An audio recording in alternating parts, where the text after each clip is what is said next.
My name is Thomas Cox. I'm a member of Brooklyn for Peace. Brooklyn for Peace is very proud to be hosting this evening's presentation by the International Solidarity Movement. The ISM is seeking volunteers to join its efforts to protect vulnerable communities in Palestine and to document abuses perpetrated on them. Brooklyn for Peace is committed to eliminating war and the social injustices that are its causes. Both organizations seek peace, nonviolence, human rights, and adherence to international law. Neither organization seeks to replace the status quo with a different unfair system. We're calling attention to Israeli military and settler abuses for two reasons. First, the humanitarian. Innocent people, the preponderance being Palestinian Christians and Muslims, are being injured and killed, and homes are being confiscated and destroyed, and we want that stopped.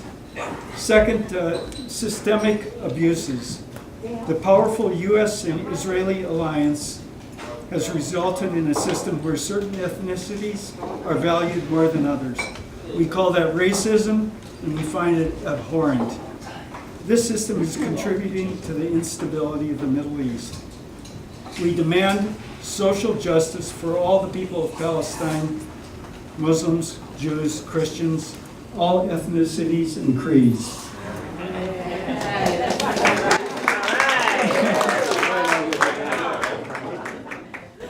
We welcome new participants in our Israel-Palestine Committee as we continue to work for human rights for all and for an end to the huge U.S. military and economic support for Israel while it continues to violate international law. We also have 2 reading groups, daytime and evening. Please let us know if you're interested, and we will keep in touch with you about our next meeting. See our website for dates and times of our next meetings, as well as current and past readings. Now I'd like to introduce to you the International Solidarity Movement activists, Rana Nazal and Joe Capron.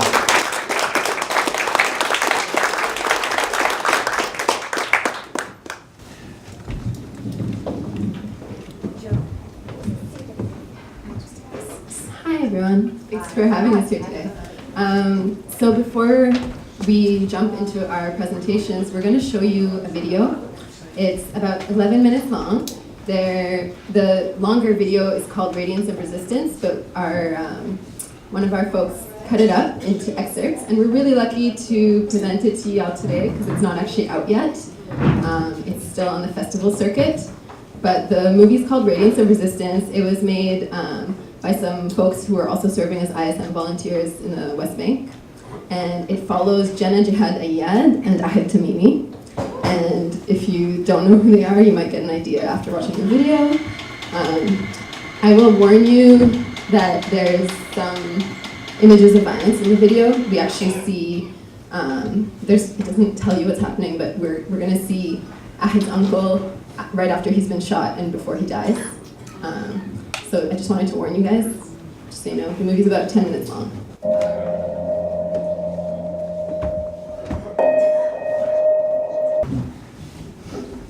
So many people in the room probably know Ahed Tamimi, who we saw in the video, is now 3 months in prison. I saw a quote from her father on Instagram this morning. He was saying, Nariman and Ahed, he saw them, he got photos of them from prison, and they say that they're well, and they remind us to focus on all of the prisoners, all the political prisoners that are in Israeli prison. And what a lot of people don't know is that the village that they come from, which just is home to a few hundred people, has been protesting every week for 12 years. So a lot of us maybe heard about Ahed in the last week, but they've been protesting and paying the price for speaking up, basically, for years. And they started protesting when the nearby settlement, the illegal Israeli settlement that's on their land, when the water spring that lies in between their village and the settlement, they were told they're not allowed to use it anymore, so that the settlers could use it as a swimming pool, basically. So you can see from the village the water spring that the village has been using as a source of water for hundreds of years. And you can see settlers swimming, and they'll have their F-16s on their back. F-16s? The long guns, whatever. Yeah, and it's just a weird sight. But the village has been fighting, and because they've been fighting back, they have faced mass arrest, curfews. They've lost 2 people, Mustafa Tamimi and Rushdie Tamimi. And they're still going, so they deserve our support. I just wanted to say that. Give me a sec.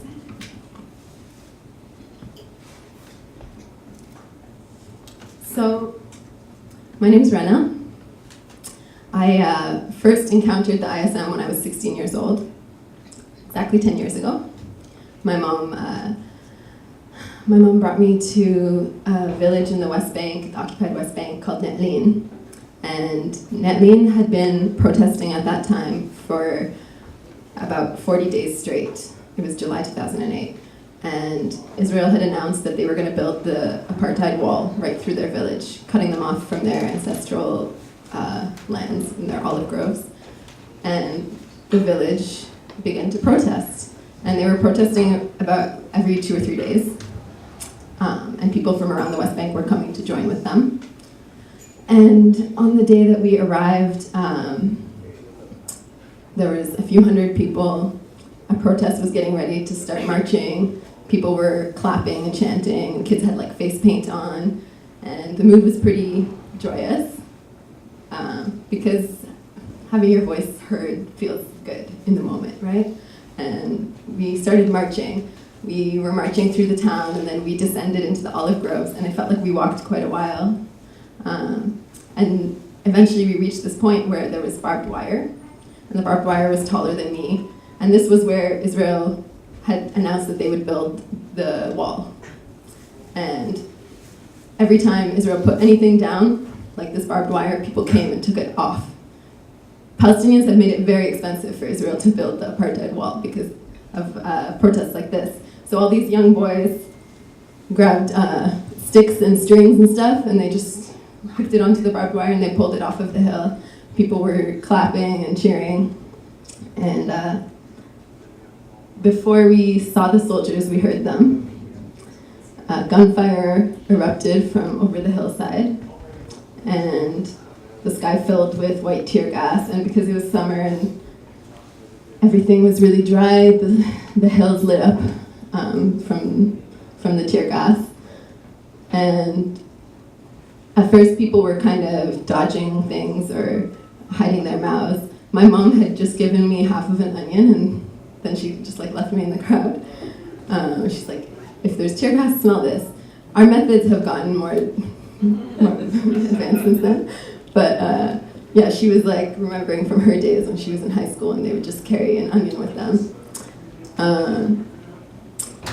So people were kind of dodging the tear gas, but then when we started to hear some boys yelling, "Hi!" people really started running. They were yelling that they were shooting live ammunition, and you could tell by the sound. And all I really remember from this day was that we ran for, it felt like hours. It was probably 30 minutes.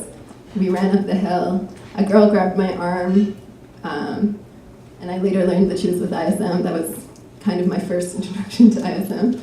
And we ran up the hill, and at the very top of the hill where the village started, a woman came out of her house and ushered us strangers into her house and said, "Come wait here." And so we waited with this small group of strangers in this house until we stopped hearing the gunfire outside. And it took 3 or 4 hours for me to find my family again. And around 4 or 5 p.m. that day, we heard the news. A young boy had gone back after the protest into the olive groves to find a shoe that he'd left behind. And he was shot from 2 meters away by an Israeli sniper. His name was Ahmed Musa. He was 10 years old. The first photo is him 4 hours before he was killed. In a very rare incident, the soldier who shot him was actually taken to trial, which almost never happens, and then he was acquitted. So, the next day, the entire village came out for Ahmed's funeral, and so many supporters came. There was international and Israeli activists, but also Palestinians from across the West Bank and in 48, and thousands of people marched for Ahmed. And in an act I didn't understand at the time, the Israeli army came too, and they came with greater numbers and greater military force than they had to the protest. And it was only a little while after Ahmed's body had been placed in the ground that they opened fire again. And tear gas rained down on the mourners, and they used rubber-coated steel bullets, which are just bullets with a thin coating of rubber. And at the end of his funeral, another young boy had a bullet lodged in his brain and was declared brain dead right away. His name was Yusuf. He was killed at a funeral.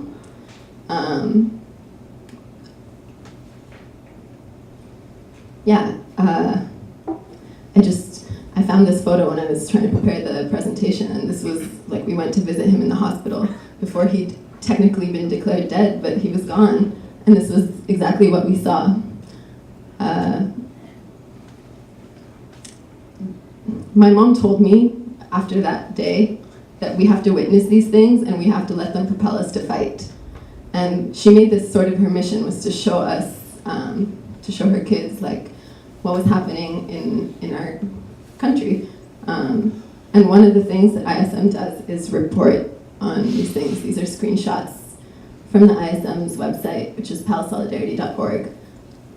Because I experienced these things 10 years ago when I was 16, I looked them all up again so I could like double check all my facts, and I did like one of those Google searches that isolates the dates, and the ISM was the only one that actually published articles about the boys on the days that they were killed, which was shocking, but I mean they were there on the ground, which they tried to be. I just wanted to show you that. So after those days, my mom called my uncle, and my uncle's been working for the ISM now for about 15 years, and she asked him, like, what's happening? Like, what should I show my daughter? And he pointed us to Sheikh Jarrah in Jerusalem. Does anyone know this neighborhood?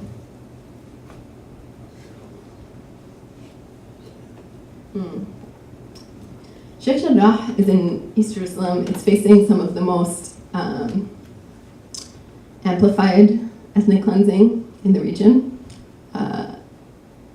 When we arrived in 2008, there was ISM activists and Palestinian activists from other areas camped out. They'd created like a small like tent, not a village, like a small tent base outside the house. And basically in Jerusalem, Palestinians can't buy land, they can't get permits to expand on their own land, and when families grow, the idea is to force them out of Jerusalem, of course, but people obviously don't want to leave their homes and their families. And so what this family did was they built a wall down the middle of their home, and they put in another door, and they wanted their son, one of their 5 children, who was getting married, to live there with his wife. And shortly after they built this wall, Israeli settlers broke into the second half of their house and moved in, and then claimed that the house was theirs. And in Sheikh Jarrah, there has been a series of court-backed evictions. The court has upheld that the entire neighborhood belongs to Israeli Jews, and so random settlers break into Palestinians' homes in this area. We've seen it happen with 3 or 4 families, all by the name of Al-Kurd, and they're all like related to each other. And so this family, when the court not only ordered them to pay rent to the settlers that had broken in, but ordered them to pay back rent for the decades that they'd lived in the home. So, of course, the Palestinian family refused, and they were issued an eviction order. And at this point, the eviction order had been up for about a month, and in the bottom photo, you see a settler with her child, because they were living there the entire time, protected by the army outside the house. And the Palestinian, you can see the parents of the Kurd family and some of the ISM folks. And basically, they had like chains and locks, which you can hardly see, but they're there. And they were just preparing for the eviction the day that the army shows up to take the family out, and they were planning to resist the eviction and support the family in resisting the eviction. And what actually ended up happening is Israel waited until November, this was July, to actually come and evict the family, which is also a tactic that we can learn from, because they wanted us to get tired and they wanted people to stop caring, and they didn't want people to be paying attention when they came. And the ISM did actually stay there the whole time. When they came, 60 soldiers came and evicted the family. The grandfather of the family ended up in the hospital after the eviction. He suffered, I think, a heart attack and passed away soon after. And the mother, my mom went back like 2 years later and spoke to him, the mother of the Kurd family, and she had set up a tent across the street from her home on land that she had permission to be on, and they had demolished her tent at that point 5 times already. From what I understand now, they're actually back in the house, but the settlers are still there, which is another interesting thing. So the settlers are still living in half of the house, and they're living in the other half of their home. So after this summer in 2008, I still had a year of high school left in Canada, so I went back to Canada. And then when I finished, I went back to Palestine as soon as I could, and I called my uncle and I said, how can I join the ISM? And he connected me to some folks. And basically the ISM, if you're not familiar, is a grassroots, nonviolent, direct action collective. And we're Palestinian-led. I'll go over some of the details in a bit. But the gist is that we invite people from around the world to come and stand in solidarity with Palestinian movements. And all of our work is led by the communities that we're in. So we never go into someone else's community and come up with an idea of an action. We're just there to support the actions that are already happening, because Palestine is organizing and has been all this time. One of the early actions that we did when I joined was, we called it the Palestinian Freedom Riders. And Americans, you're probably familiar with the freedom rides of the civil rights movement to desegregate buses here. So Palestinians took inspiration from this. 6 organizers decided to ride a bus that runs through the West Bank, but is only for Israeli settler use. Palestinians aren't allowed on them. And they basically wrote it, had people film the whole thing, and were dragged off and arrested. And they worked with the ISM. They asked the ISM to do 2 things. One was media. So they had 4 or 5 volunteers doing live media updates. And then they had 6 people following them with posters, following outside.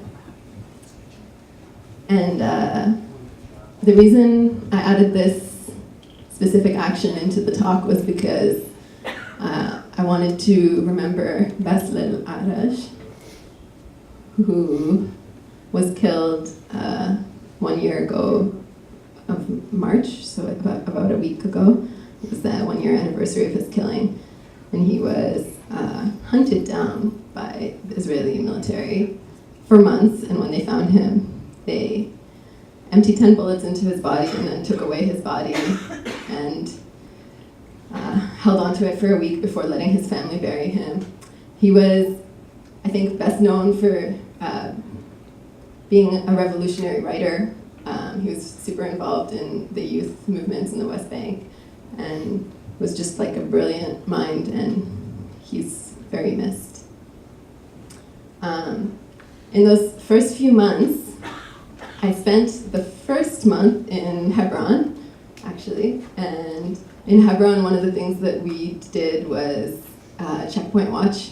We just kept a constant presence at the checkpoints, and we also, lots of folks in the area Hebron's a little bit different than a lot of other cities. It has an Israeli illegal settlement right downtown. So they're living side by side with very violent settlers, and it comes with a very heavy military presence. And so lots of folks need to pass through checkpoints to do everything. And these are photos from a protest that happened by chance because every 3 weeks or so they changed the Israeli army brigade that monitored the area. And this new brigade came, and they decided not to let the teachers in, actually. The students were allowed in the area, but the teachers weren't. And so the students protested. And yeah, they ended up holding their class on the street that day until the army decided to let their teachers into the area. The other thing that we did, because it was autumn at the time, was the olive harvest. So this is a big initiative that the ISM helps support every year, which is supporting farmers as they're picking olives in the areas that are surrounded by settlements. So Palestinians face an immense amount of violence every year picking their olives, both from settlers and from soldiers, and this tends to happen when they're isolated. Most of the people, well, I'll show you. I interviewed this woman, who had been attacked by settlers while she was picking olives by herself. Not by herself, but by her. She was the only adult. She was with 2 kids under 15, her sons. And after they were attacked, her kids had to carry her down the mountain, and when we met her, she was in the hospital with both her legs in full casts. We also went to the funeral of a young man who'd been killed while he was alone in his tractor on his land, and left behind his pregnant 18-year-old widow. They had just gotten married. And yeah, so what we found, what Palestinian communities in this area have found is that when they were isolated, they were getting attacked, and when they had numbers and when they had people with cameras and stuff, the attacks almost never happened. And so we coordinated with our Palestinian coordinators in each town would tell us basically how many volunteers they needed, and we would try and send as much as we could, and folks would go out and pick olives, and it was really honestly an amazing experience to learn how to do something that my family's been doing for hundreds of years, but I never had before. Let's see. I never follow my notes. So one of the stories I like to tell, so I often felt when I joined the ISM that I was walking this line between insider and outsider. I'm Palestinian Canadian. I hold an Israeli-issued West Bank ID, so under the law I'm Palestinian in Palestine. But I also speak English, and I hold a Canadian passport. So my experience of daily life was often on the line between insider and outsider. And one story that I feel like sort of illustrates this happened during the olive harvest. We had walked with this group of women from a village near Nablus to their land. We walked about an hour to get to the area where their olive trees were, and we picked olives all day. And when we were done, we had these giant bags of olives that were heavier than me, and I couldn't even lift them off the ground. And we're like, there's no way we can walk back. And right beside us is a road, but Palestinians aren't allowed on this road. But the entire day we'd been picking olives there. We hadn't seen a single car pass because it was the Sabbath. So we said, let's just get a car really quick and let's get the olives out of here. Maybe we'll be fine.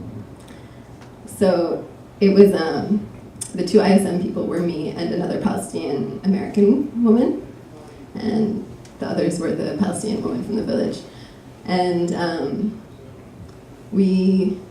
so my friend went and got the car, and like a minute after she brought the car, the soldiers showed up, because I guess the area was under surveillance. And they said, you know, Palestinians aren't allowed to use this road, get back, da-da-da. So me and my friend switched to English, and we're like, why, what's wrong? Like, it's just a road, it's empty, like, how are we supposed to do this? So then they talk amongst themselves for a second, and they turn to us and they're like, okay, fine, you're allowed to use this road, but the Palestinian women have to stay 10 meters back. it was so ridiculous. Like, there's nothing on this road. And they also didn't check our IDs to find out that we were Palestinian, but we were speaking English. So they actually made all the other women stand 10 meters back while me and her, like, struggled to move these into the car and drive them away. And other times it wasn't like that. So once in Nabi Saleh, actually, the village where the movie we watched is based, I was sitting with some friends after one of the protests, and we were just drinking tea.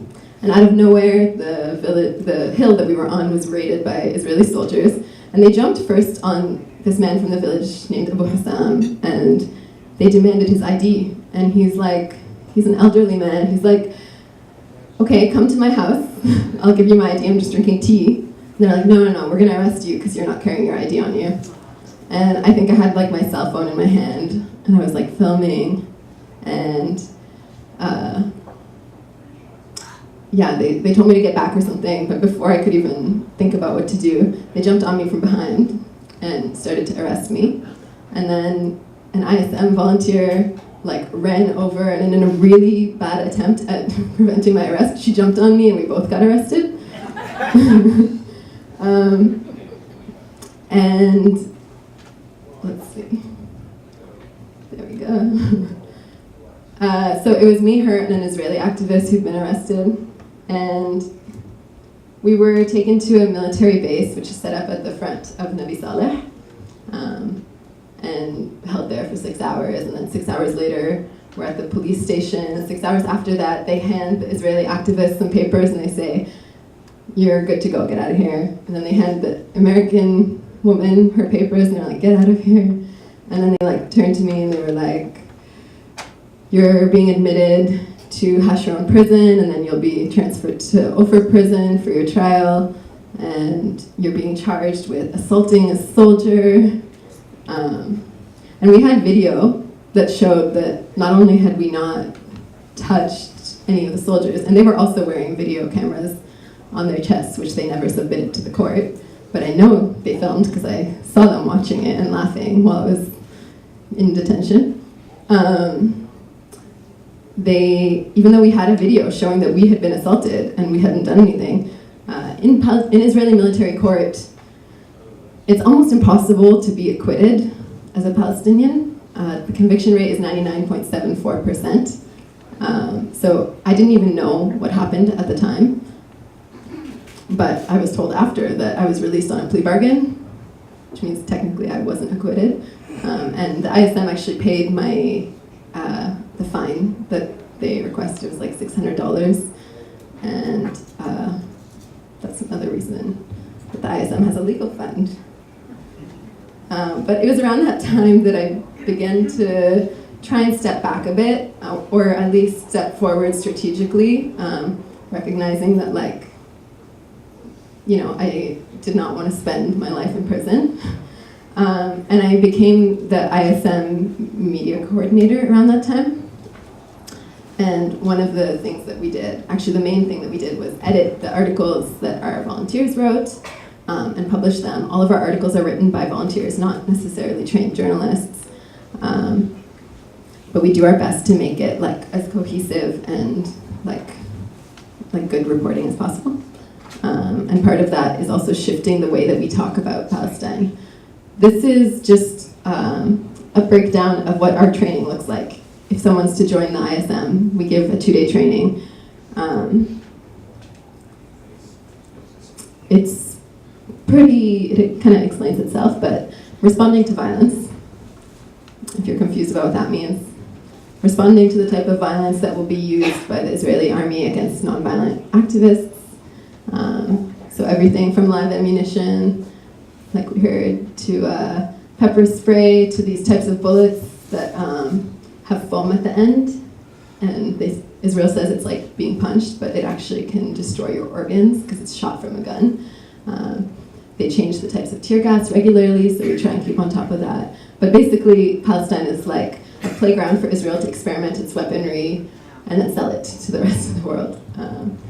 So that's always changing. And then the ISM principles, and that's what I'll talk about quickly before I pass the mic. These are our 4 principles. So first of all, anti-oppressive. Do we have an idea what that means?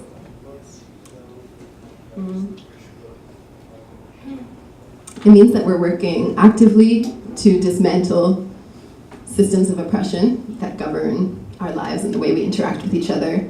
It means we're looking inward at ourselves and trying to be critical of the way that we treat each other, recognizing, we're not just because we call ourselves activists doesn't mean that all the racism disappears and all the sexism disappears. So we're working actively to dismantle all forms of racism, sexism, homophobia, transphobia, ableism, ageism, and so on. It also means that we stand in solidarity with other oppressed people around the world, recognizing that this isn't it's not an isolated issue, and that colonialism has touched almost everywhere in the world, really. The second one is consensus. So we make all of our decisions by consensus. And what that means is not necessarily that we all agree or we all have the same views, but all major decisions are made with, actually what it really means is that everyone's voice is equal when you're making decisions, because anyone in the room can block a decision. Like if we put forward a proposal, we'll all vote on it, and anyone can block it, which means it can't pass. It has to go back to the table and be rediscussed. People can abstain, which is all right, but too many abstentions, we take it back to the table and rediscuss it. And we don't actually make that many huge decisions, but we do make a lot of small decisions. And so consensus is actually more used in our small buddy groups or affinity groups.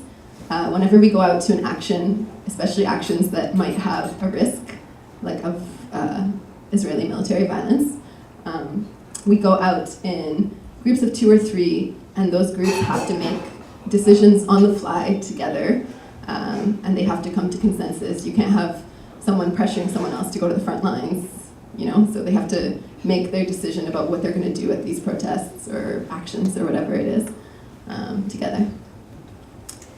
The third one is nonviolence. So the ISM uses nonviolence very strategically. We've learned from a long history in Palestine and around the world of active, not passive nonviolence. Nonviolence goes hand in hand with direct action. It's a type of nonviolence that involves still challenging Israeli apartheid and not stepping back.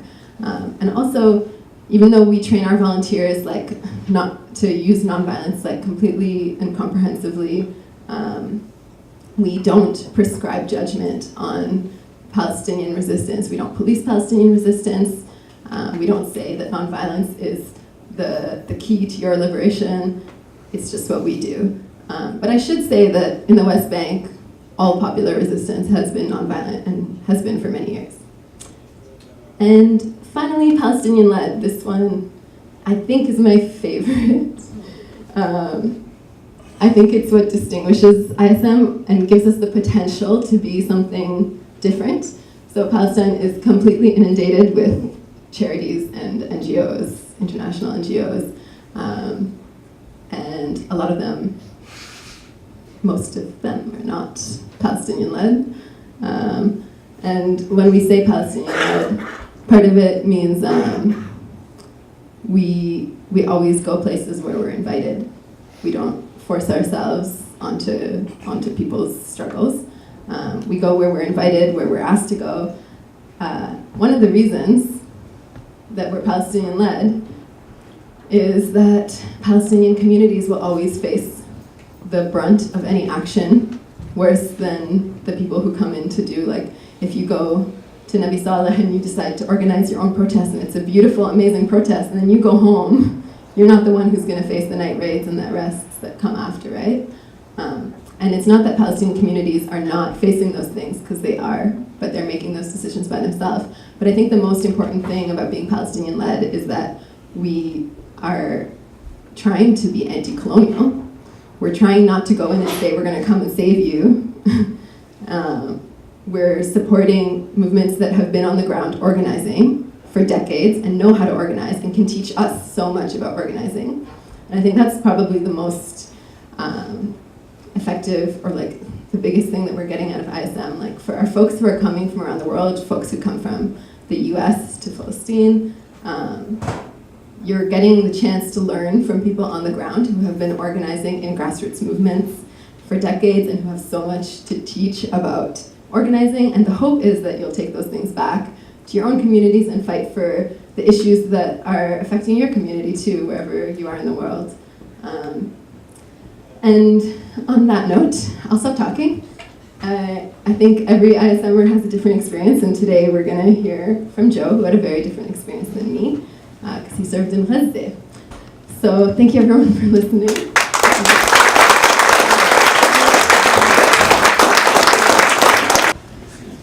Thank you, Rana, and thank you all for coming. It's been great being on the road, but it's also good to be home among so many familiar faces in this place. I remember years ago, before I could have really told you where Gaza was, attending some of my first Al-Auda meetings here and later organizing Freedom Flotilla fundraisers at the Commons. And because she always embarrasses me by calling me out of the crowd when she speaks at events, I want to pay tribute to Lamis Deek, the pillar of the Palestinian national movement in New York City, who's hiding in the corner when no one was here. I'm not going to make her stand up, but she's one of the longtime activists who did the most to bring me and countless others into this struggle years ago. I'm also going to begin my presentation with a video. It's arguably more graphic than the last one. It hasn't been edited at all, it's completely uncut, and similarly depicts graphic violence, including a death. So if anyone cares to step out of the room for a few minutes, you're entitled. Do we have lights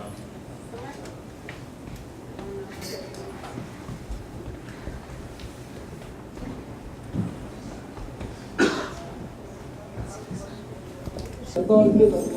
Okay guys, basically the house we are targeting now, we are going to is... Yes, please. Charlie, come out. The house we are going to check is not the house Ahed. Okay. Yes? Are we going to make it? Inshallah. Yes, it is injuries, right? في مصابين. في مشاوير تفضلكم لازم موجودين فيه في اتجاه الإفطار. Where is this firing? I don't know basically. He said that it's far behind there. But this is...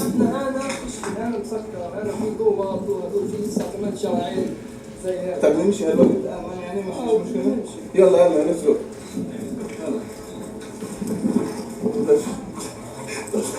It's my breakfast.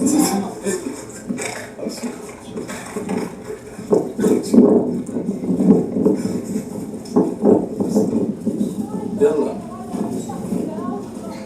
Hey.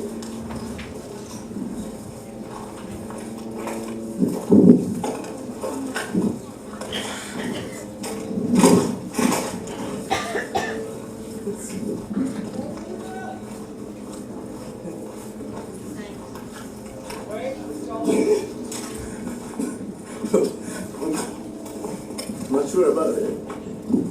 Not sure that استنى بالراحة اسمع بالراحة نمشي مع بعض. يلا guys, if we're gonna move we need to move fast a little bit. Not yet. Hey.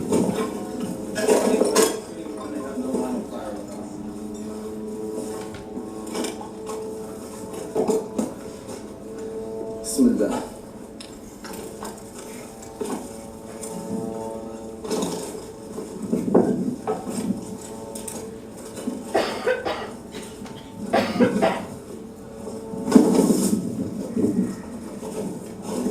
Guys, we need to move it quick. Hey.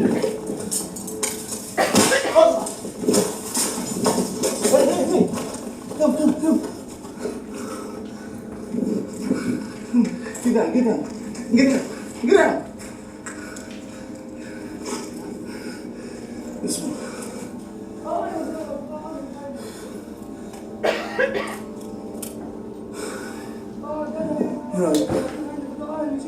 من وينهم؟ We don't find them. Okay, so what we're doing now? تفاصيل We حمود should move back. أنا وحمود ما كانش معنا ما كانش ولا واحد معنا. ما هو الضباط حولنا I think we should hide. نمشي من الشارع الملعب بعدين. We should move. Yes. Did they not shoot? Well, I think they should. مع ابراهيم بحليمه ابراهيم بحليمه No, no, I'm not scared. Yeah. طب يعني ما فيش اصابات هنا. ما لا انت هيك تتحرك هتقتلنا رسمي. انت هذه ما اسمع. في حاجه بتتحرك قاعده بتقزدر في المكان. ماخذ راحتها. دبابه ولا يا منير يا منير تقدر تتحرك انت؟ جايز اسمع. The hand.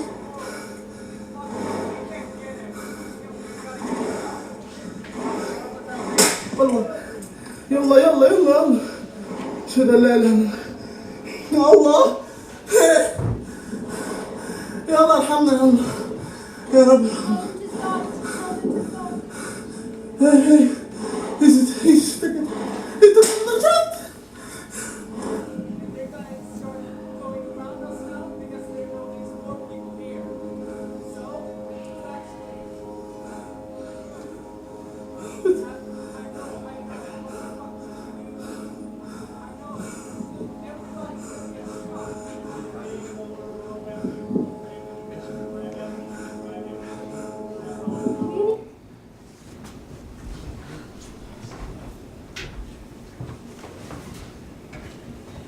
Had anyone seen that video before? No. Show of hands, who's seen it? Okay, a few of you. Can someone tell us what was happening? He went back to look for something. And, Right. he was taken out. I'm sorry, could I get technical assistance from someone who uses a Mac? Thank you, Rana.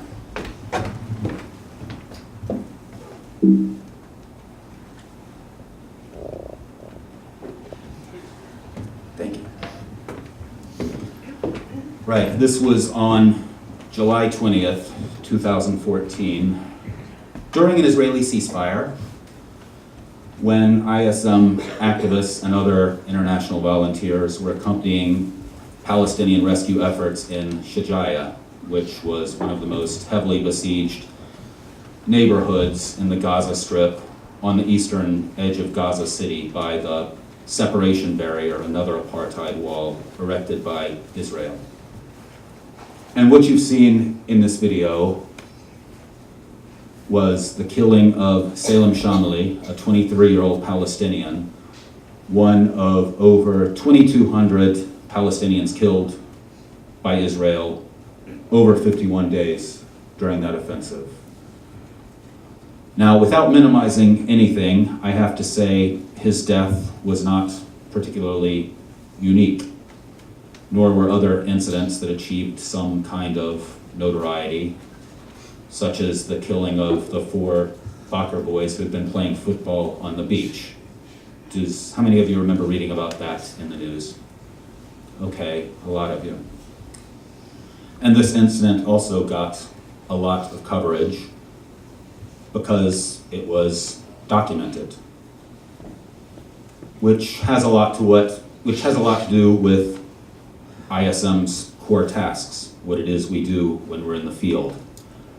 And although I didn't make the connection at the time, months later, this video would remind me very much of another that was shot much closer to here, almost exactly at the same time. Can anyone think of what video I'm talking about? Something I'm sure most of you have seen. What's that? Michael Brown. I'm not thinking of Michael Brown, a little closer in No, dates. Castillo? Eric Garner, yes, I heard it. That was another incident of someone dying due to the repressive actions by a violent state in a way that wasn't particularly unusual. Without minimizing anything, I'm trying to contextualize it here, but these are incidents that became well known and propelled some kind of movement simply because they were seen and experienced by so many. ISM's work falls into three broad categories. Direct action, what do you think we mean by that? What's that, Anne? You're on the front. Sometimes we're in the front, sometimes we're closer to the back, but it's the action side of things, the demonstrations, the accompaniment, anything that we're doing in the field facing the enemy, so to speak. Reporting, you've seen one example of that just now, the video, which along with other documentation, the photos that I shot from the other side of the alleyway, got a great deal of attention. Rana can tell you about how this works in the West Bank and the number of incidents there that are rarely reported by anyone aside from ISM. And supporting other efforts. This is, in Gaza at least, often what we spent most of our time doing. There were often periods where there wasn't enough official organizational activity to keep us busy. So we would find ourselves working with Palestinian groups in pursuit of their efforts. And I'll talk a little bit about that as we go on. But before I get to that, I want to say something about Gaza myself and how anything I can tell you about it is necessarily going to be a little misleading. I'm not a historian. I wasn't invited here as one. And I'm going to tell you mostly about my own experiences, what I saw and did. This is unavoidable, but it doesn't give you anything close to the whole picture. Because Palestine overall, and Gaza in particular, is a place where history matters, often more than current events. During the first video, you saw something about the Nakba, which I know many of us are familiar with already. Who can give us a very quick synopsis of what the Nakba was? Omar. Yes, basically like, I think 1948 we got into a war and Palestinians, like 700,000 of them fled to Jordan, Egypt, and Lebanon. Right, the Nakba was the ethnic cleansing of over 750,000 Palestinians by Zionist militias and later the Israeli army, starting actually in late 1947. We usually refer to 1948. Yes? Can I just make the word war did not exist. There was no war. People often think there's two equal entities fighting. There's no war. There's an occupation and people expelled. Right, thank you. That's an excellent point. Yes? Somebody just mentioned the word flee. I think that's a distortion of history. Yeah, they were first. So it wasn't fleeing, it was actually ethnic cleansing. And the history of the Nakba shows very clearly, and Ian Poppy wrote a book about the ethnic cleansing of Palestine, that it was planned, et cetera, et cetera. So I think we better be careful about using the word flee because that's Zionist propaganda. Right, I certainly agree. I would tend to use the term ethnic cleansing myself. And as Omar said, these refugees went to a number of other countries in the region, Jordan, Lebanon, Syria, as well as other parts of Palestine. And a huge number of them wound up in the Gaza Strip. Today, Gaza's population is over 2/3 refugees, which makes it the most refugee-heavy territory in the world. And the large presence of refugees there and their aspirations to return to their original homes and villages is something that shapes everything about life in Gaza, its politics, its struggle, its society.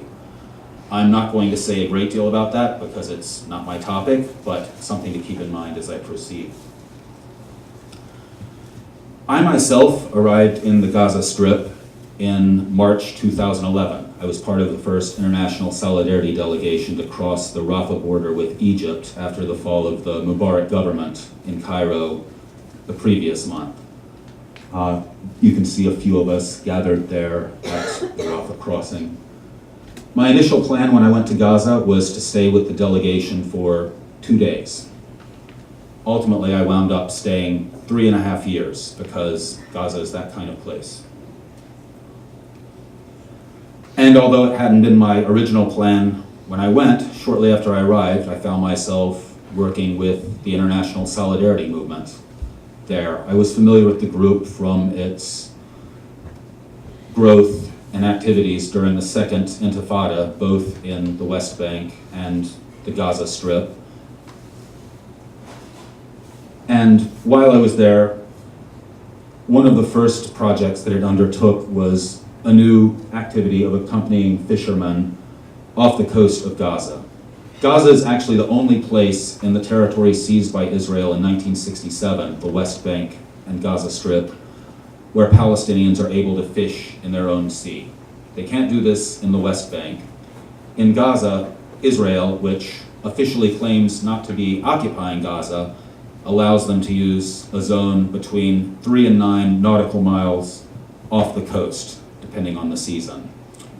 Fishermen who venture outside this area face the risk of Israeli gunfire, sometimes resulting in their deaths, as well as detentions and the confiscation of their boats.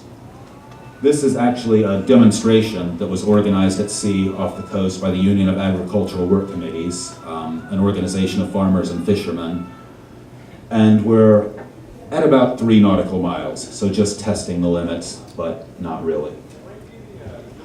We also did similar work in what is called the buffer zone. Has anyone heard of the buffer zone? Who can tell us what it is? Come on, I know we now have a lot of very knowledgeable people in the crowd tonight. Why don't you tell us? All right, I'll tell you.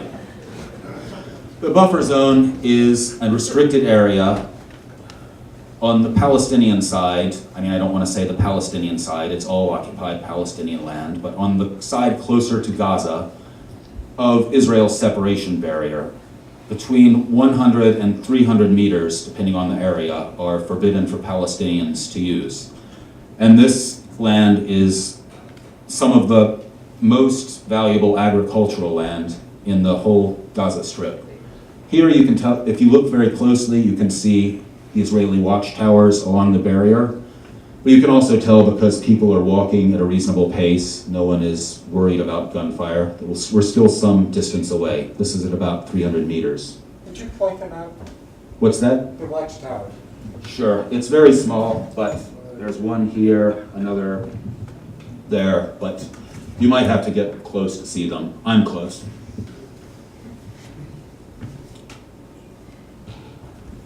Now, in this area, Palestinian farmers often plant wheat exclusively. This is because wheat is a cheap and lazy crop. The farmers are not cheap and lazy, but planting it in the buffer zone is very smart for them. Israel routinely sends its militarized, weaponized Caterpillar D9 bulldozers in to bulldoze the land, turn it over, so anything that's been planted will be destroyed. And the rest of the time, anyone venturing into the area is at risk from Israeli gunfire. So the farmers are able to plant the wheat, which is fairly cheap, the seed, and essentially leave it alone until it's time for the harvest. They don't have to return and water it, as they might do with more lucrative crops elsewhere in Gaza, like watermelons or strawberries. And we would also accompany demonstrations in the buffer zone. These varied a great deal in their quality on how close to the barrier we were. Those that sought to get right up to it would be a lot like what Rana's described in the West Bank, with live ammunition, tear gas, and lots of running. Others, which kept their distance, were more relaxed affairs. This picture is of one of the latter kind. It's a land day demonstration outside Beit Lahia. And you can tell, because no one has tears in their eyes or looks particularly worried about gunfire, that we're still some distance from the wall. My personal favorite demonstration in Gaza, one that exposed me to an issue I hadn't known a great deal about before, was a weekly sit-in. I should say is a weekly sit-in, it's ongoing, held every Monday in the International Committee of the Red Cross courtyard by relatives and supporters of Palestinian political prisoners. It began in 1995 with the mothers of two prisoners. Ibrahim Baroud, you can see in the middle, she's the one who isn't holding her own sign. Her son was released while I was there, actually, after completing his 27-year term. That was quite a celebration. And the other founder, Jaber Shah, is no longer able to come regularly because of health issues, but of course remains deeply supportive of the cause. And her son was released after the Sharm el-Sheikh memorandum in 97, I believe, but don't quote me on that part. And one of the most striking things about this demonstration is the breadth of its support and how it brings everyone together. If you look at this picture and you know what you're looking for, you'll see signs representative of every Palestinian faction. And these organizations are all officially and practically supportive of this gathering. So everyone comes together for a common cause every week, and that's something that can be rare at times in Palestinian politics. While the sit-ins were unity events, everyone would be followed by another demonstration outside the courtyard. And these would vary. Essentially, different organizations would take turns hosting them, one a particular week, another the next, and each would focus on a particular issue. This is of International Women's Day rally for political prisoners organized by the Hamas movement. And in terms of supporting other efforts, activities by local groups, we all found ways to keep ourselves busy. Many of us taught English to local organizations. I often assisted with copy editing tasks. One of the things I'm personally happiest about was my role, which was a very small role in helping to edit this book, The Prisoner's Diaries. It's an anthology of essays by some of the Palestinian prisoners who were released in the 2011 exchange between Israel and resistance groups. I didn't take this picture. It's from the release of the Malaysian version of the book, which I'm certainly not competent to edit, and I've also never been to Malaysia. But the people you see are Norma Hashim, the editor-in-chief, and two Palestinians from the Gaza editorial team, Raed and Yusuf. Now, everything I've spoken of up until now is how things went in Gaza during periods of relative quiet. There was always repression and bloodshed, but it was focused around the edges against farmers, fishermen, demonstrators, and others, while the interior of the strip was often quite quiet. And then, of course, there were other periods where nowhere was quiet and every inch was a potential target. I'm speaking here of the Israeli military offensives of 2008, 2009, 2012, and 2014. I was in Gaza for the latter two, 2012 and 2014. Because it was so massive by comparison and my time is limited, I'm going to restrict myself tonight to talking about 2014. But if anyone has questions about 2012 or anything else, I'll do my best to handle those during the question and answer session.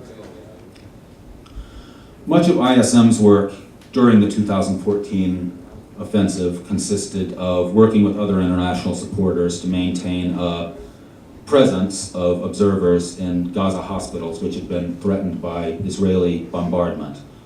The first of these was Al-Wafa Hospital, a rehabilitation hospital, a facility for people with severe chronic disabilities, located in Shujaiya, that heavily besieged area I mentioned, or heavily bombarded area I mentioned, along the eastern side of Gaza City. The photo you see here is of Basman Alashi, the hospital's director, with a patient on the first night we were there. Over more than a week, Israel repeatedly targeted Al-Wafa in an attempt to drive everyone out. The photos you see here are of some damage that was done by their missiles to upper floors, floors that they knew had been abandoned under fire. Everyone stayed as long as they could, but the Israelis were able to eventually force a complete evacuation, miraculously without casualties. And the hospital was, a few days later, completely eliminated, reduced to a pile of rubble. Afterwards, we did something similar at Al-Shifa Hospital, Gaza's largest hospital and the hub of its medical system, which had been threatened by the Israelis but was never actually targeted. It survived the offensive. These are some children from a makeshift refugee camp of people who were in many cases secondary or tertiary refugees who'd been displaced time and time again. And a number of them had set up tents on the hospital grounds. During the offensive, over 500,000 Palestinians were displaced, mostly from areas along the barrier, and moved towards the sea in search of some kind of safety. And many felt that the hospitals were about as safe as they were going to get, even if they obviously weren't completely safe. So tents sprang up, and these children are waiting in line to get water from a tanker which had been brought there for them. And we also accompanied, as you saw at the beginning, rescue efforts in heavily bombarded areas. This is an ambulance which had been damaged during the Israeli attack on, I believe, Shujaya as well. And this is from Rafah while it was being shelled. We're sitting with a civil defense crew in what had been a gas station, but had been abandoned, so it had become a makeshift civil defense station. And they're waiting to hear of some safe, or arguably more or less safe way to get into the city itself. After the offensive, there was a lot of pulling it together to be done. There was rubble to be cleared, funerals to be held, paperwork to be processed. The Ministry of Health, with which I worked closely in some regards, had stopped issuing death certificates. They didn't have the capacity to do so many at once, so they had a lot of catching up to do. And the event you see here was part of that process. This is from a symbolic football match, or soccer, as we say in this country, that was held on the beach between the boys from the Bakr family who had survived the famous strike on them, and a team of other boys from the Shujaya neighborhood. And they came together about a month after the 4 Bakrs were killed to symbolically finish the match, the earlier one, which had been interrupted. And one thing Rana spoke of, one of the most important aspects, I think, of ISM and similar efforts is the way it motivates people, encourages us to continue fighting for Palestine in our own countries, which is equally valuable, but many of us need as many pushes as we can get.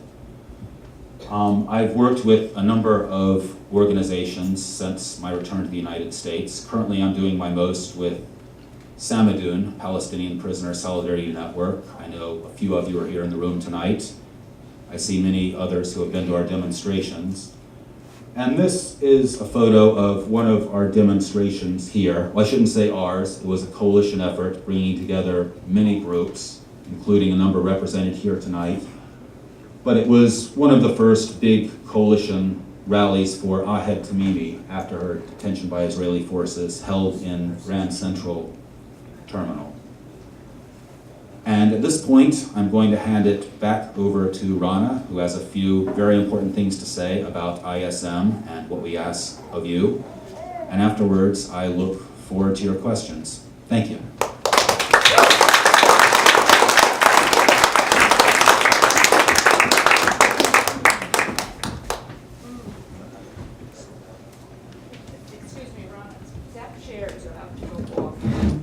She was noticing that when she was sitting. So these are the 3 requests that we're asking everyone on our tour. The first one's pretty simple, stay connected. So, right, are we collecting emails tonight? Do we know? Yeah? Okay, so if you put your email down, I think that we're able to add them to the ISM list.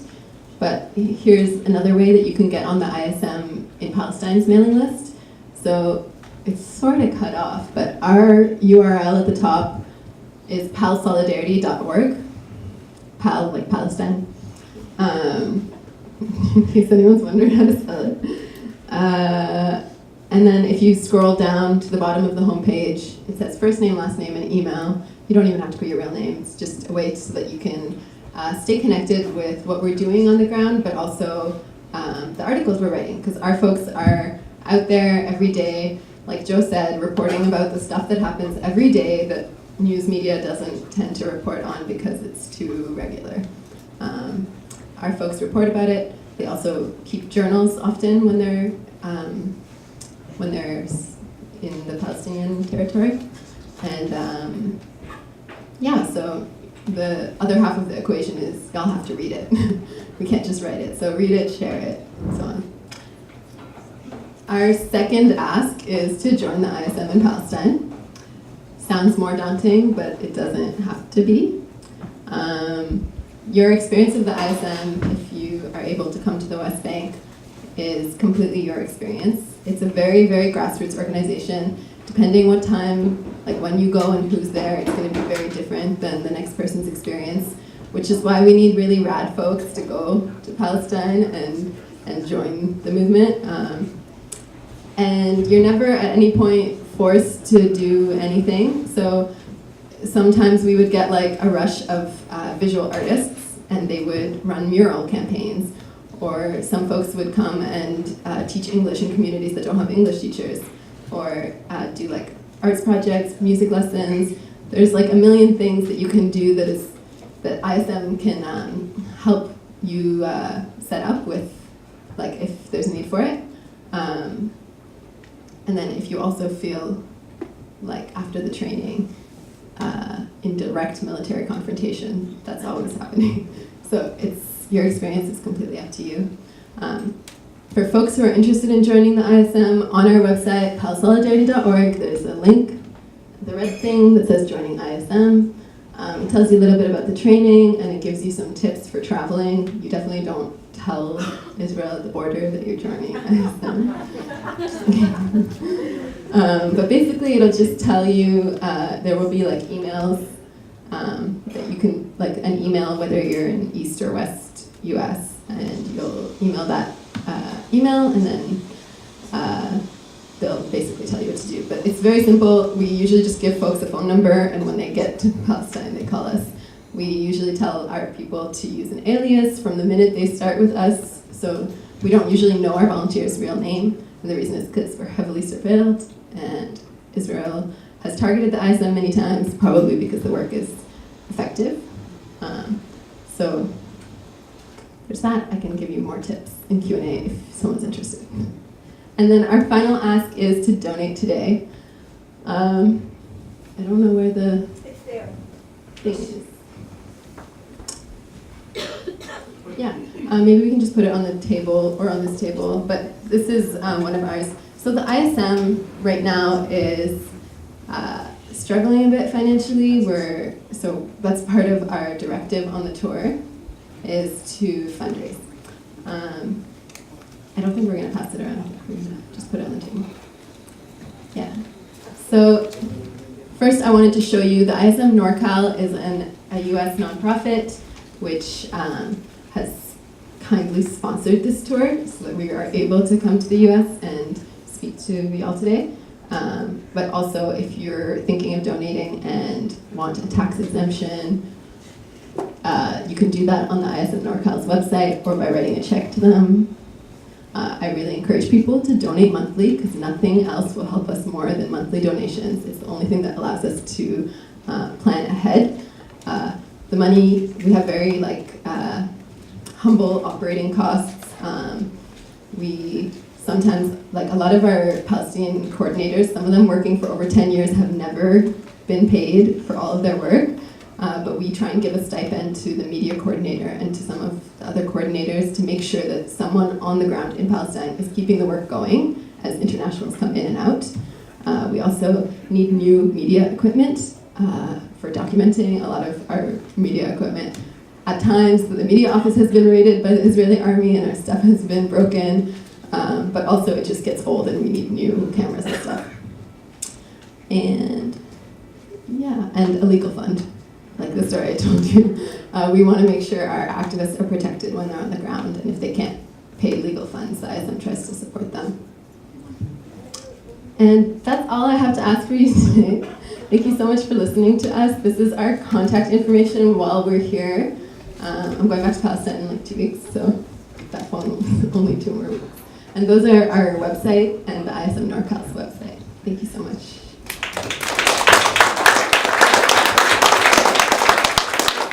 Thank you very much, Rana and Joe.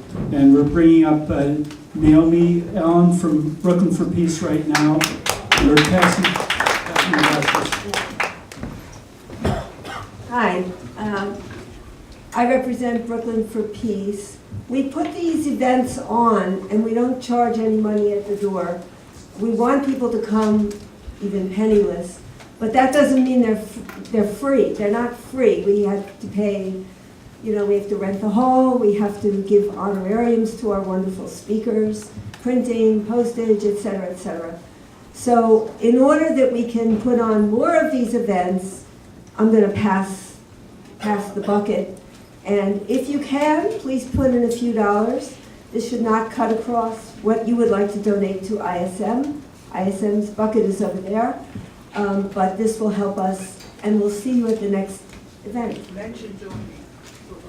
And of course, you should join Brooklyn for Peace.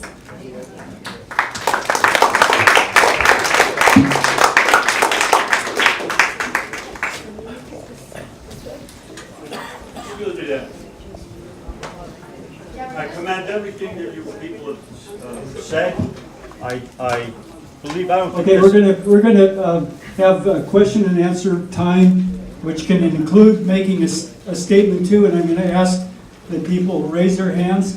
I'm gonna do my best to call on everybody. So we're gonna ask that it just be quick too, short statement or question. Yes, sir, would you like to start? Yeah. Go ahead. Basically, I don't think anybody here disbelieves what is shown and what has been said. The problem is right here in the United States. I don't see much happening out there. Okay, I commend what you're doing, but the Israeli army wouldn't get away with half of what they're doing if it wasn't for the United States of America. And I think we got to fight it right here. That's the problem. Everybody's closing their eyes. Look, you know what the heck is going on over there. And they're closing their eyes. We're worrying about the NRA. We got a stronger Zionist lobby in Washington than the NRA. And we have to go out to the UN and picket and do what we have to do to get the American people to open up their eyes. I think we're all in agreement with that.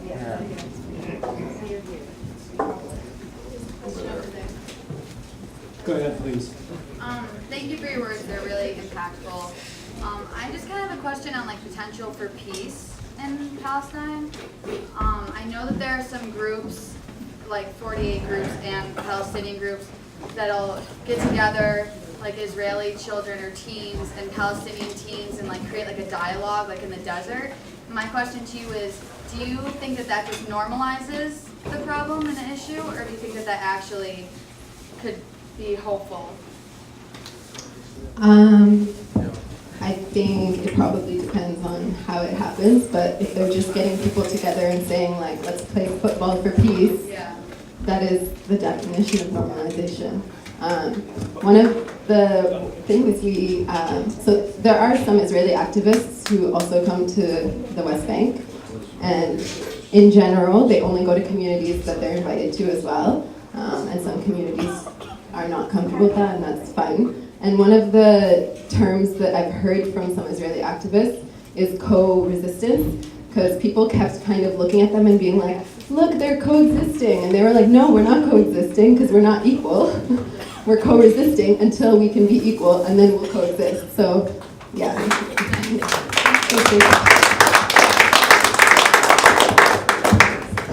Okay, back there. How are the people in Gaza and the people in the West Bank? I'm sorry? How are the people in Gaza and the people in the West Bank supported? With all the rubble and all the destruction and all the oppression, yet all the films that I've seen of it, the people look well dressed, they look well fed. What supports them? What's the what? What supports the people in Gaza and the West Bank?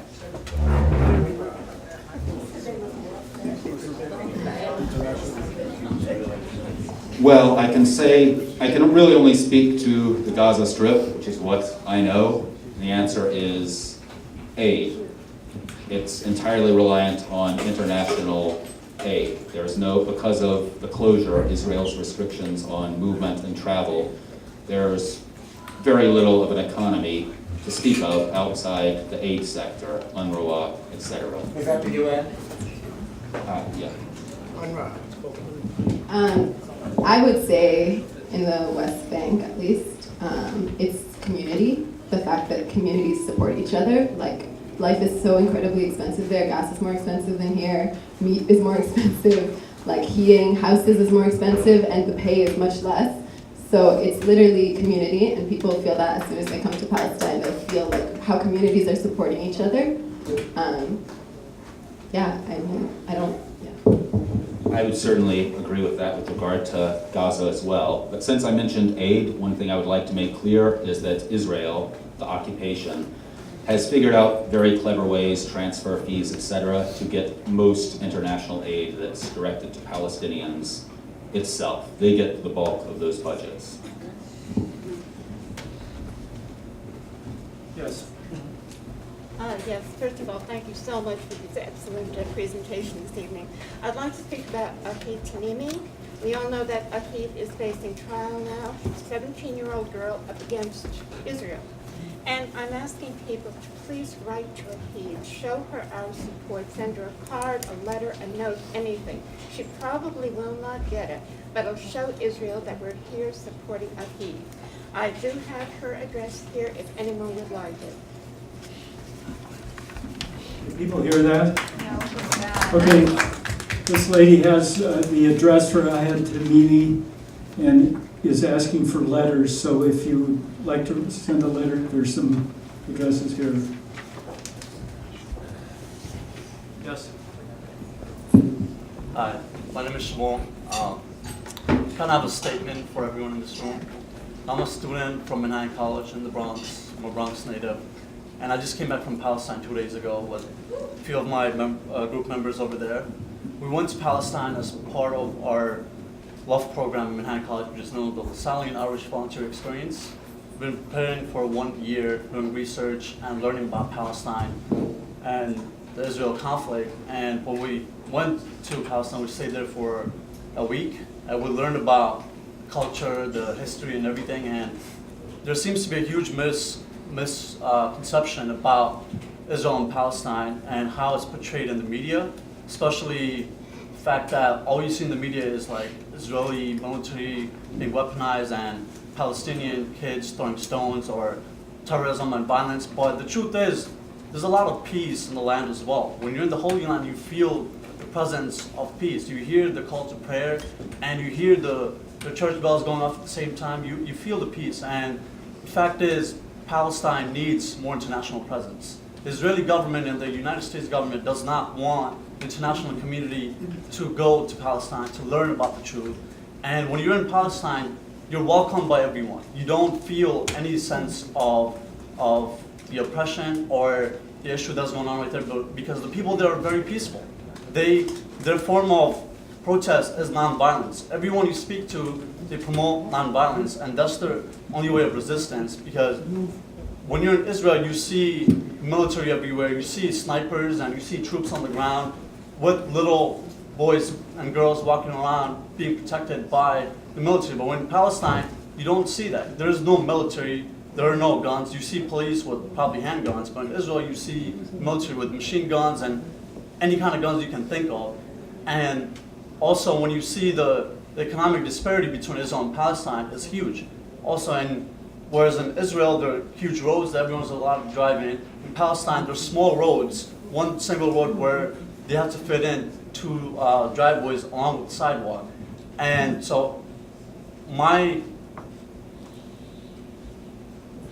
statement to everyone in this room is to, I think that especially as Americans, we need to inform and educate ourselves about the conflict, about the culture, and do not believe everything that the media tells us, because it's all propaganda that the Israeli government, the US government wants us to believe.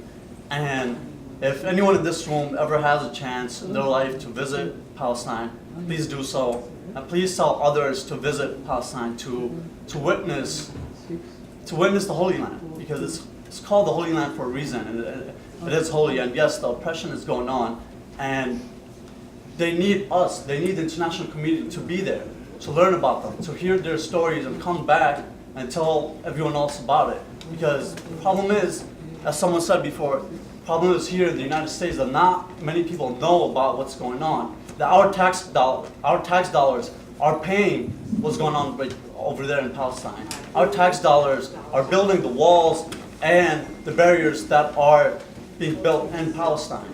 So we're just as responsible as the Israeli soldiers are.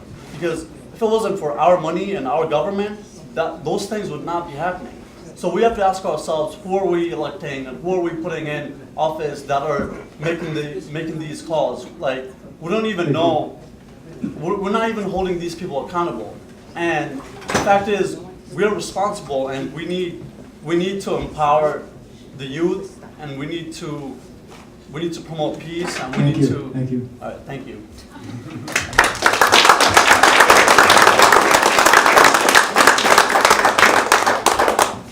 Hi, I was just wondering if most of the volunteers that come with ISM managed to get into Israel, and if there's been any change recently with the new law trying to burn people from the peace groups.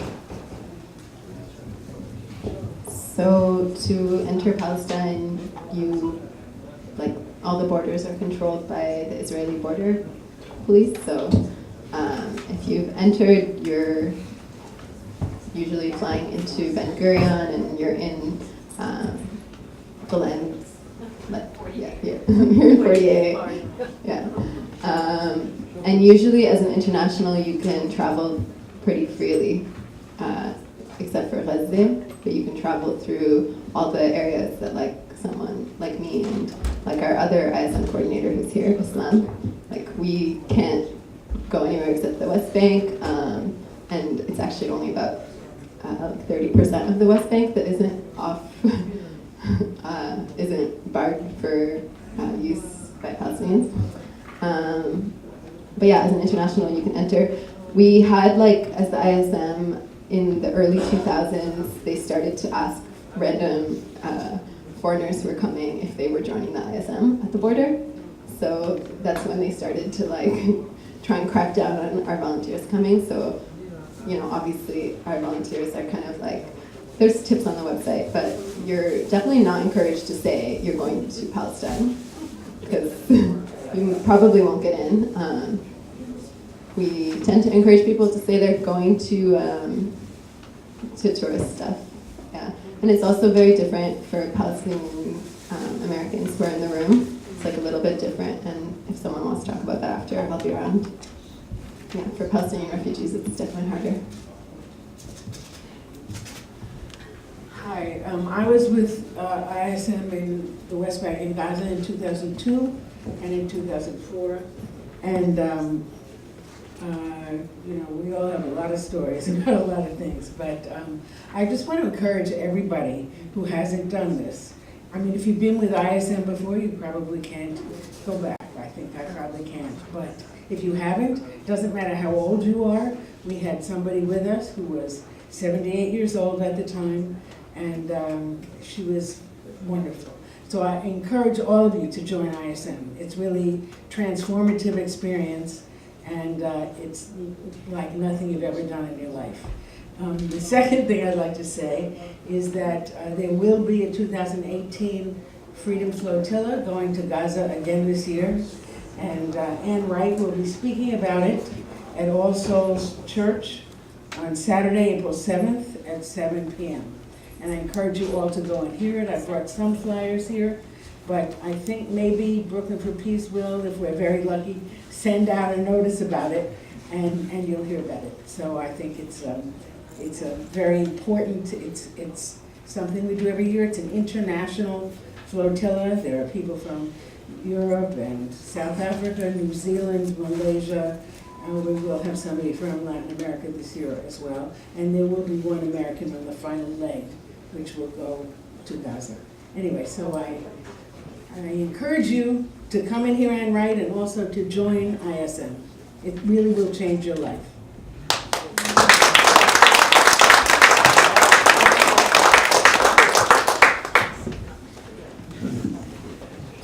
How can we work on getting thousands of Palestinians who have been arrested and held by Israel, the Nelson Mandelas of the Palestinian movement, are sitting in prison when they could be leading the country? How can we get a movement going on? Well, a number of us are doing what we can. Here in New York, several of us who are here tonight work with Samadun Palestinian Prisoner Solidarity Network to organize demonstrations and other campaigns in support of various prisoners. There are other efforts underway in different parts of the world, which I'm happy to talk about after the event, but really I would say that the best place to go as a first stop for information is our website, samadun.net, S-A-M-I-D-O-U-N. We're pretty good about listing pretty comprehensively all the activities taking place. A lot of the campaigns for prisoners strategically focus on single prisoners to put targeted pressure, but Ahed's father reminded us earlier, I think today it was, and has been for months now, reminding folks that, Ahed's not the only girl in prison, she's not the only kid in prison, she's not the only person who's in prison for basically living. And that's why we call Over 6,000. there's over 6,000 prisoners right now. We say they're all political prisoners, and we, regardless of the offense, they're political prisoners because they were tried in a martial, in military court, which uses martial law. They use a legal system that's meant for emergency use in times of war, and Israel's been using this system since they established the courts, and the threshold for evidence is almost nothing. You can send kids to prison without any physical evidence, just the word of soldiers. So it's not a real court, and that's what's been putting Palestinians behind bars. So, yeah, thanks for your question. Right over here. Albert? Oh, this lady? Yes. Yes, I think the United States government, President Trump, and the Israeli government, Netanyahu, are aware that many, perhaps most Americans are unaware that East Jerusalem is not Israel. Could there not be a means of our having in front of the U.S. mission, at the Israeli mission, making them aware that we are aware that what is being proposed for May, the recognition of Jerusalem as the capital of Israel, is illegal. That East Jerusalem is the West is Palestinian, and I think I'm just repeating myself that many, probably most, are unaware of this too. When what is spoken of now with the settlements, that they are facts on the ground. Well, the 700,000 refugees in 1947 were also facts on the ground. And what about the United States focusing, or there being some consideration given to, instead of the military aid, the huge amounts, that $4 billion a year now, helping to build settlements for Israelis in Israel, and the possibility of there being some radical change there. What I really mean is giving the Palestinians back the West Bank. Those 2 points. Thank you. Well, I think we're pretty comprehensively against all U.S. aid to Israel, am I right? Yes. I wouldn't want to propose that it be redirected. I want it all to end myself. I think that has to be our core demand. With regard to the first, about the embassy, a number of activities have taken place. We've had some pretty significant demonstrations in the city, more coming up, especially around Nakba Day, which coincides with this move. What's a good website to go to for those demonstrations? There's a press conference on May 14th. There's a press conference on May 14th. And then that's around the move, and then that Friday, which I think is the 17th or the 18th, is the rally Times Square. Did everyone hear that? And then there will be a much larger rally that Friday in Times Square. But I'm sure you'll all hear more about this as the time approaches. Go ahead. Yeah, go ahead. So, Vivek, and then you next. First question, I guess, to Mr. Joe, since you've been to Gaza, have you met Hamas, people in Hamas? And if you have, can you please detail their beliefs? Are they extremists like the media here says, or are they just regular people defending the country? Well, I think they're capable of speaking for themselves. They have a very good, high-quality English language website, very effective spokespeople. I think that's probably a better place to start than my own impressions, but I've always gotten along well with them. They're a national liberation movement that has religious qualities, part of the overall fabric of the Palestinian resistance. I don't agree with all their positions. It would be odd if I did, but they're, and the ISM is nonpartisan.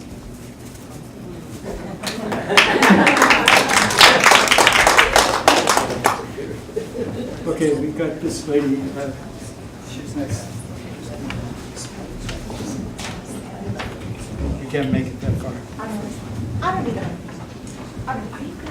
I just like to say in the upcoming days, Sammy Doon, which Joe mentioned earlier.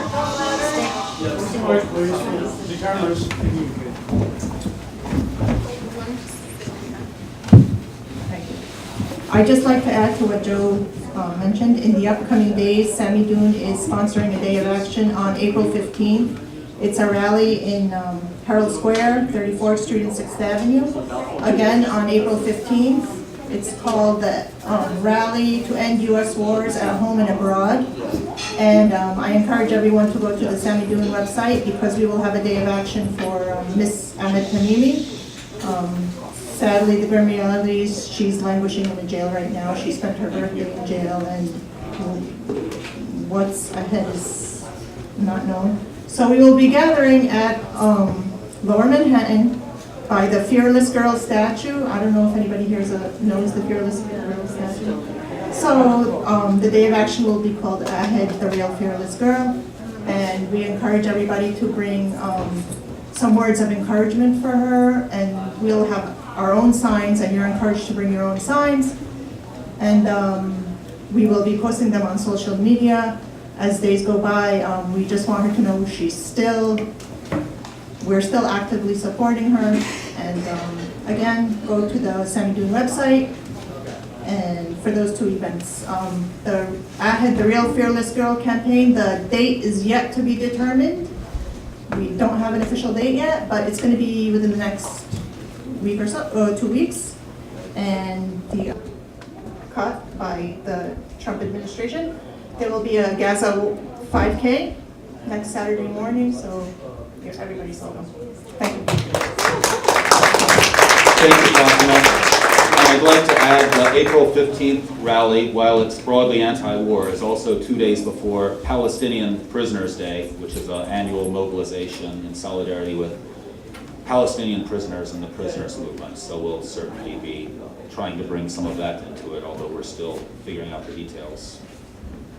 Thank you. I noticed it's after 9 now. What's our timing here? Are we due to? I think we have to be out by 9:30, which means cleaned up, so. Okay, there's probably time for one or two questions still. Yes, over here. Yes. I'm curious what Samadoun means, the word Samadoun. Are you familiar with the word samud? It's much more commonly heard. It's Arabic for steadfastness, and Samadoun is a variation of that. It means the steadfast ones in reference to the prisoners. And I got another question. how much worse has the situation or the majority of Palestinians gotten since Trump became president? I mean, I can't speak for all Palestinians, but on the ground, a lot of people have been noticing that direct violence from the Israeli soldiers who occupy the West Bank and Gaza. I think that Trump's support empowers them in a similar way that it empowers like racist violence here. So, I mean, just last week in one of the biggest universities in the West Bank, Ahed, undercover Israeli officers disguised as journalists entered the university and then arrested the student government president. And the student government, the other members, published a statement saying so many students have been arrested since Trump's decision on Jerusalem, and they're noticing a significant difference in like how they're being treated as young people in Palestine. So I'm certain that it's a tangible violence that we're seeing on the ground, even if I can't quantify it. Thanks. One more question. It's my understanding that prior to the Russian Jewish immigration to Israel, the lives of the West Bank people and the people in Gaza wasn't so bad. But it's since the Russian immigration that the oppression has become very intense. Is that true?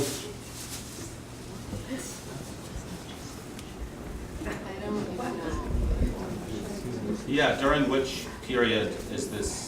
The 1980s. Oh, no. I mean, I think It was bad before 1980? Well, it wasn't as bad as it is now. Yeah, it was. Why- It's just how- not as publicized, but yes. Yeah, how could it not have been bad before? It was even illegal to raise a Palestinian flag. So that's how. I mean, clearly, I think the height of Zionist aggression was the ethnic cleansing of 1948. Everything that came after that is a reflection and a continuation. That was the big one. Yeah. I'm not sure where you heard that, but yeah, sorry, I don't know how to end it. Israel is interesting in how, it's a state that was built on racist violence, and also sometimes that racism impacts their own society, which is, we see the treatment of black Jews in Israel, of non-Jewish black people in Israel, and also the different ethnic groups that make up Israel. So I'm sure there's a lot of debate about that, but we don't really engage in that. Okay, was somebody over here trying to raise a question? Okay, go ahead, please. I'm looking for the ISM donation jar. Oh. Who took it? Thank you. Okay, so, all right, let's sneak one last question in there. Go ahead. Go ahead. So, another question. I think, what do you guys think of the... do you guys think Israel wants to annex, West Bank and... Already have. Yeah, they already are. Like I was saying, I can't remember the exact percentage, but a huge chunk of the West Bank is inaccessible already to Palestinians. The first story I told about them building the apartheid wall, is a mechanism for annexing more land because, for obvious reasons, but also if you look at the route of the wall, it cuts as much agricultural land as possible out from Palestinian communities. The 300 plus Israeli settlements across the West Bank, which are all illegal under international law, are placed strategically on land that is more arable, over water resources. Israel already controls all the water, and then decides how much to give Palestinians. We talked about how we see apartheid through the buses, how we see apartheid through the road system, Palestinians not being allowed to use certain roads. The license plates are different. And water is one of the ways that we can also look at this and measure it, because Israel not only controls the water, but then decides like how many liters per capita to give Palestinians, and Israeli settlers living right next to them are given 5 times more per capita. And I don't even remember what the question was. I've done this before, but Okay, thank you, everybody, and let's thank ISM.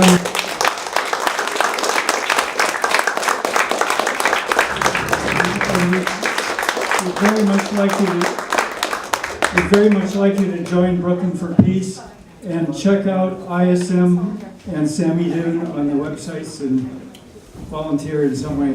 Thank you.